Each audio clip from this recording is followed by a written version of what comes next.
안녕하세요. 조약사의 건강비책 TV에 오신 여러분을 환영합니다.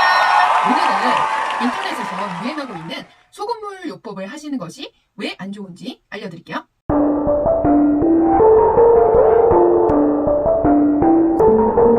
저희 약국에서 영양요법을 받으시는 환자분들 중에서는 건강에 관심이 있는 분들이 많습니다.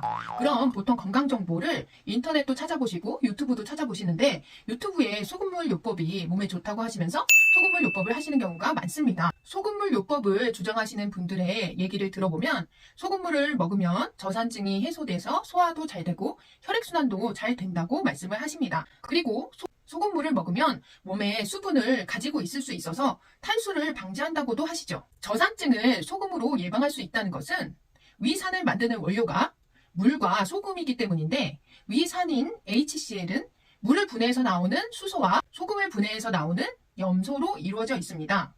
그래서 소금이 부족하면 저산증이 빠지기가 쉽다는 것이 소금물 요법을 주장하는 분들의 근거입니다. 그래서 소금을 먹으면 소화도 잘 되고 위산 분비도 잘 되어서 소화 불량이 사라진다는 것인데요. 그렇게 원료가 없어서 위산을 만들지 못한다는 것은 물질주의적 사고에 기반한 생각이라고 할 수 있습니다. 더 상위 개념으로 들어가면 실제로는 우리가 위산을 분비하기 위해서는 부교감신경이 활성화가 되어 있어야 하는데 대부분 소화 불량을 겪는 분들은 교감신경이 항진되어 있어서 부교감신경이 상대적으로 저하되어 있고 소화액이나 침이나 위산이 나오지 않는 경우가 많습니다. 또 위장도 움직이지 않게 되어서 소화가 잘 되지 않고 음식물이 위장에 오래 머무르게 됩니다. 이렇게 교감신경이 항진된 분들의 경우에는 대부분 혈 부족이 있는 분들이 많은데 소금물을 드시게 되면 일시적으로 혈관이 수축되고 몸속 산소 운반이 원활해지기 때문에 소화도 잘 되고 위장도 움직이는 것처럼 느껴집니다. 그래서 소금물을 지속적으로 드시는 경우가 많은데 그것은 커피를 마시면 위장관 운동이 항진돼서 소화가 되는 것처럼 느껴지는 것과 마찬가지 원리입니다. 일시적으로 소금을 먹어서 교감신경이 항진되면 변도 나오고 소화도 잘 되는 것처럼 느껴지지만 지속적으로 소금물을 먹게 되면 오히려 교감신경이 더 항진되어서 그것이 쌓이게 되면 점점 더 교감신경을 항진시키는 요인이 됩니다. 탈수가 만병의 근원인 것은 맞습니다.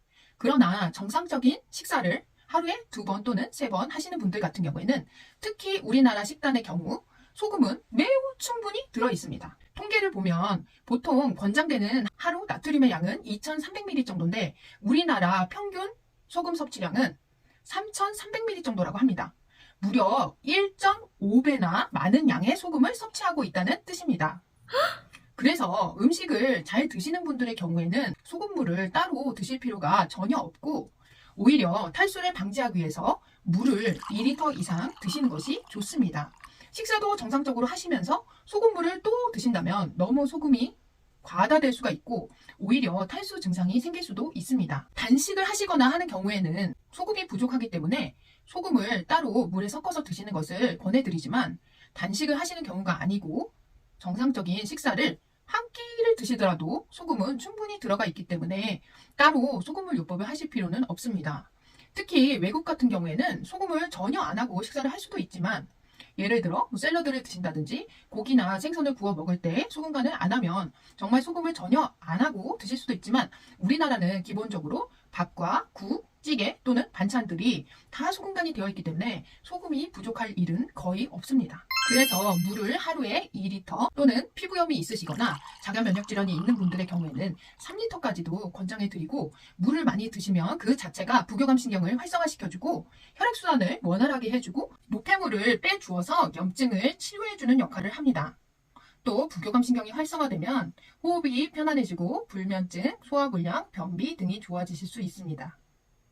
지금 소금물 요법을 하고 계신데도 불면증이 있으시거나 계속 변비가 있다든지 여기서 변비라는 것은 매일매일 변을 못 보는 모든 것을 말합니다. 이틀에 한 번 변을 보시든 3일에 한 번 변을 보시든 모두 변을 매일 못 보신다면 그것은 교감신경이 항진되었다는 뜻입니다. 그리고 소화도 안 되고 더부룩하거나 장에 가스가 많이 차시고 또는 호흡곤란이 온다든지 공황장애, 가슴이 두근거리고 답답한 증상 이런 모든 것들은 교감신경이 항진되어 있는 증상들인데 소금물 요법을 하는데도 이런 증상들이 지속된다면 소금물 요법은 지금 당신에게는 필요치 않는 요법입니다. 오히려 물을 많이 드셔서 탈수를 방지하는 것이 좋습니다. 소금이 충분한데 더 소금을 더하면 더 탈수 증상이 심하게 일어나고 교감신경이 더 항진될 수 있다는 거 꼭 기억하세요. 도움이 되셨다면 좋아요 꾹 눌러주시고 앞으로도 도움을 받으시려면 구독 꾹꾹꾹 눌러주세요.